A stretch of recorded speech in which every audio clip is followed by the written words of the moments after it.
Hello dear students, good morning, नमस्कार, राधे राधे। स्वागत आप सबका एक बार फिर डीपीएस की ऑनलाइन क्लास में।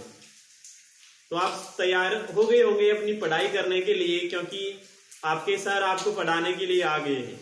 क्लास 8 के स्टूडेंट साइंस पढ़ने के लिए आ जाइए। देखो बेटा, कितनी बारिश हो रही है, फिर भी इतनी बारिश में भी हम आपको पढ़ाने के लिए आते हैं। क्यों पढ़ाने के लिए आते हैं? हमारे को पता है कि क्लास 8 के जो स्टूडेंट हैं उनका रेस्पॉन्स अच्छा मिल रहा है, इसीलिए कैसी भी कंडीशन हो, विदाउट संडे हम आपको पढ़ाने के लिए जरूर आएंगे। बारिश आ रही है, बारिश में भीग रहे हैं, फिर भी आपको पढ़ाने के लिए हम प्रेजेंट है, हम उपस्थित है।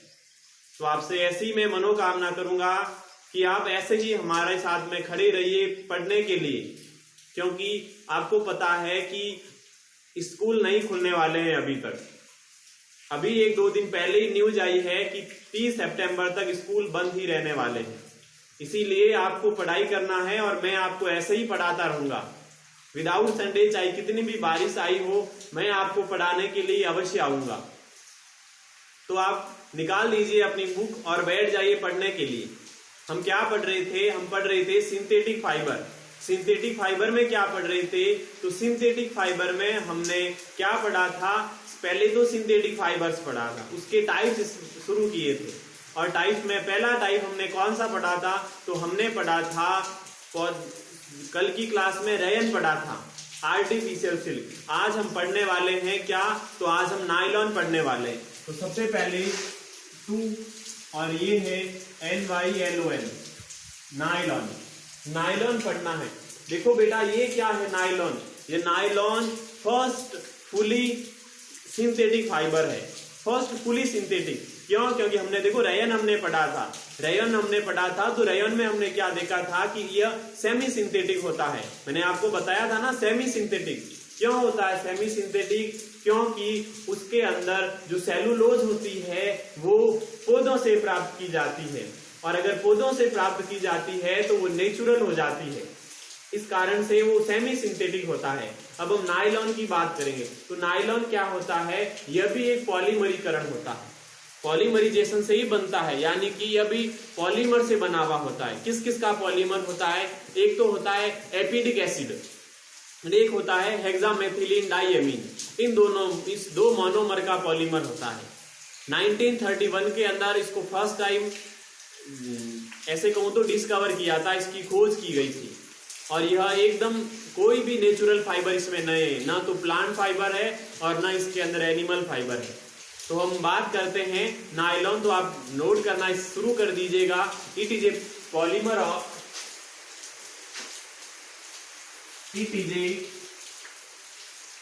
पॉलीमर, यह एक पॉलीमर है made of 2 monomer, 2 MONOMER, 2 monomers.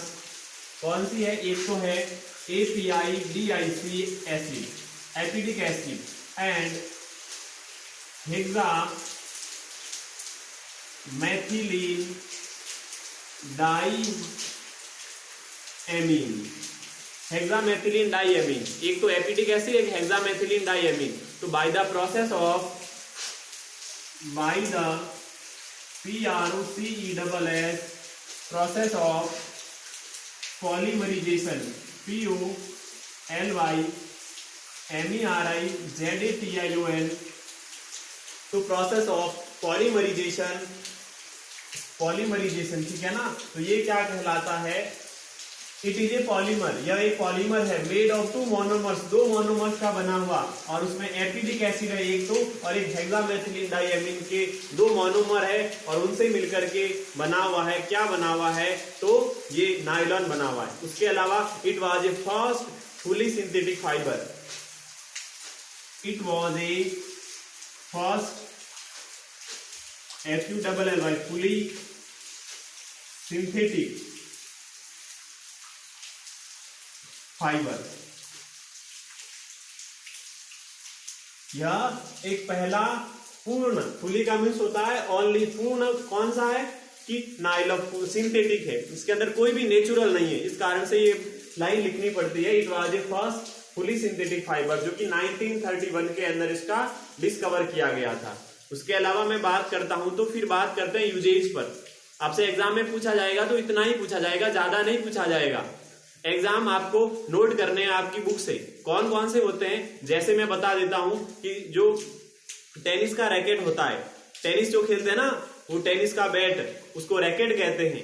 तो टेनिस के रैकेट के अंदर जो बीच में वो धागे वगैरह होते हैं ना, वो होते हैं नायलॉन के। उसके अलावा आप ब्रश करते हो तो टूथब्रश के जो वो होते हैं उसमें वो भी क्या बने हुए होते हैं, इसी के बने हुए होते हैं। उसके अलावा जो पैरासूट होता है वो भी नायलॉन का बना हुआ होता है। तो यूजेज में लिखता हूं यूएसएस, यूजेज,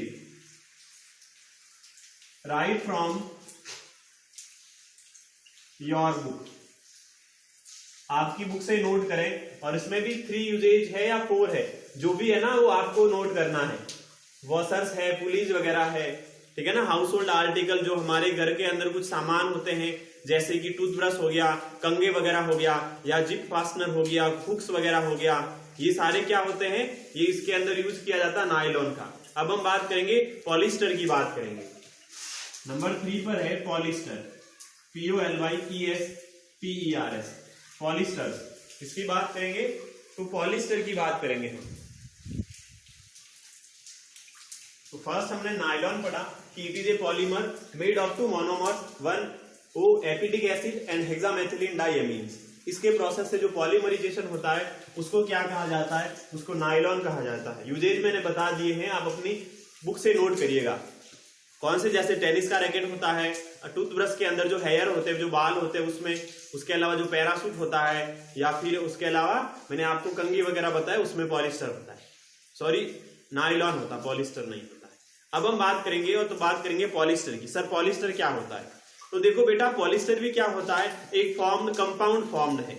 यानी अगर सिंथेटिक फाइबर है तो किन से बना हुआ होगा, कुछ ना कुछ तो पॉलीमराइजेशन से ही बना होगा, कुछ ना कुछ तो मोनोमर से ही बना हुआ होगा। क्यों? क्योंकि पॉली अगर वर्ड आ गया आगे तो ऐसा समझो कि वो किसी ना किसी मोनोमर का बना हुआ होता है। तो इस कारण से ये जो पॉलिस्टर आपका होता है, हम जिसकी हम बात करेंगे, तो ये क्या होता है, सबसे पहले तो ये कंपाउंड से बनता है। और जब एल्कोहल जो होती है वह रिएक्ट करती है कार्बनिक अम्लों से, एल्कोहल जो होती है वो कार्बनिक अम्लों से रिएक्ट करती है। जैसे कि आपका हो गया एसिटिक एसिड और थैलिक एसिड। एक तो एसिटिक अम्ल और एक थैलिक एसिड जो होता है, ये एस्टर जो होते हैं वो फ्रूटी स्मेल का मीन्स जैसे फल वगैरह होते हैं ना उसकी सुगंध आती है, वैसी सुगंध इसकी भी आती है। The ester molecules can be polymerized जो होता है वो फ्रॉम पॉलिस्टर।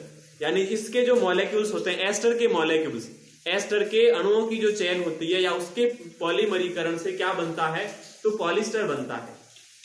ये पॉलिस्टर क्या होता है, ये भी एक अनदर क्या है, सिंथेटिक फाइबर है। यह भी एक अन्य संश्लेषित रेशा ही है। इसके आपको पता है तो कपड़े बनते हैं जो कि रिंकल्ड नहीं होते हैं, बिना झुर्रीदार के कपड़े, एकदम चिकना स्मूथ कपड़ा बनता है। आपको पता होगा, आप भी कपड़े पहनते होंगे ऐसे पॉलिस्टर के, कोई शर्ट वगैरह होता है पॉलिस्टर का, ठीक है ना। अक्सर जो महिलाओं की ओढ़नी आती है ना वो पॉलिस्टर की अक्सर ज्यादा आती, कपड़ा भी आता उनके लिए पॉलिस्टर का। तो वो एक तो रिंकल्ड नहीं होता है, रिंकल यानी झुर्रियां नहीं होती। जैसे कॉटन का कपड़ा होता है तो उसको अगर आप एक बार पहन करके वॉश कर दो तो फिर उसके अंदर बहुत सारी झुर्रियां आ जाएगी, फिर आप बिना प्रेस के पहन ही नहीं सकते। जबकि पॉलिस्टर का कपड़ा एक बार प्रेस कर दो वो काफी दिनों तक आप पहन सकते हो, उसको रिंकल्ड नहीं होगा। इस कारण से आप वॉश भी इजीली कर सकते हो, धोने में भी आसानी होती है, सूखने में भी आसानी होती है। तो इस प्रकार से ये क्या होता है, आपका पॉलिस्टर होता है। यूजेज में ज्यादातर कपड़े इनसे बनते हैं, ठीक है ना, यानी ड्रेस मटेरियल जो होता है। तो मैं इसको भी लिखवा देता हूं, polyester are the compound, polyester are the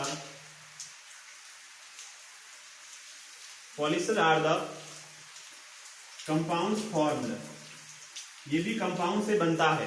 कब बनता है, when alcohol is, when AlCHO, alcohol is REACT reactor, when alcohol is reactor, किससे रिएक्ट करेगा, तो थैलिक एसिड से, PTHALIC ACID, थैलिक एसिड से, किससे, थैलिक एसिड से।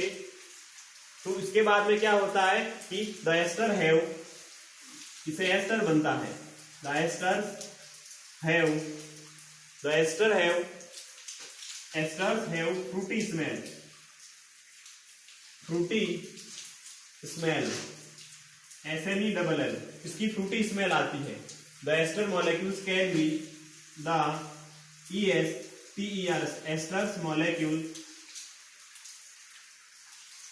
एस्टर्स molecules can be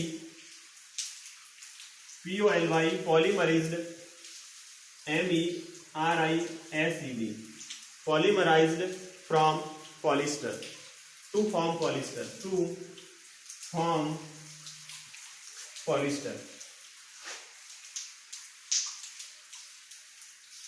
तो ये क्या हो गया है, ये पॉलिस्टर हो गया है। इसके बाद में जैसे आपकी बुक के अंदर डिटेल के अंदर पॉलिस्टर के यूजेज नहीं दे रखे बेटा, तो मैं आपको अगली क्लास जो होगी ना हमारी कल की क्लास, उस क्लास में मैं आपको पॉलिस्टर के यूजेज भी लिखवा दूंगा।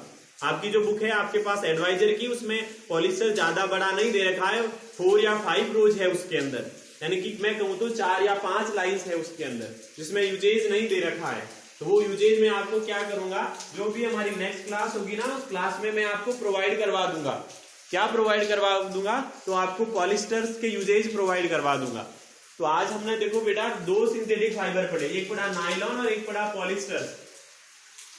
तो आपको एज ए होमवर्क में क्या करना है, तो आपको यही करना है बस। होमवर्क में क्या करना है, नायलॉन लिखा सेकेंड नंबर पे और वैसे इसको डिफाइन करना है।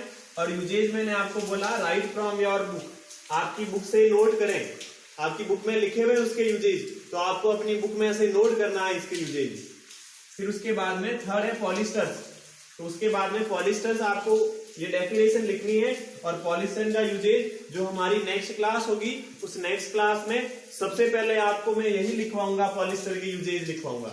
ज्यादा थोड़े बड़े हैं यूजेज, इस कारण से वो क्लास लंबी ज्यादा हो जाएगी। इस कारण से मैं उम्मीद करता हूं कि आप अच्छे तरीके से समझ गए होंगे। क्यों? क्योंकि मैं कल की क्लास में आपको प्रोवाइड करवा दूंगा, ये आपसे प्रॉमिस है। तो मैं आपसे यही मनोकामना आपसे है, क्या मनोकामना है कि आप ऐसे ही पढ़ते रहिएगा। मैं आपको पढ़ाते रहूंगा, बस आप मेरे साथ पढ़ते रहिए। आपको मुझे लगता है कि आपको मेरे सब्जेक्ट के अलावा अभी तक किसी दूसरे सब्जेक्ट की क्लासें प्रोवाइड नहीं हो रही होंगी। इस कारण से मैं उम्मीद करता हूँ आप मेरे सब्जेक्ट में बहुत अच्छा परफॉर्मेंस कर रहे होंगे। मैंने आपकी नोटबुक चेक की है, देखी है मैंने आपकी नोटबुक, तो मैं बहुत खुश हुआ नोटबुक्स देकर की।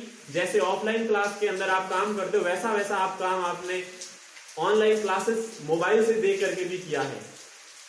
तो ठीक है, मैं अब आपसे विदा लेता हूं। आपको पता है बारिश का मौसम है, बारिश ज्यादा हो रही है, तो तब तक के लिए भगवान से यही दुआ करता हूं, आपको सुरक्षित रखें, आपके परिवार को सुरक्षित रखें। तब तक के लिए बाय बाय बेटा, thank you, have a nice day.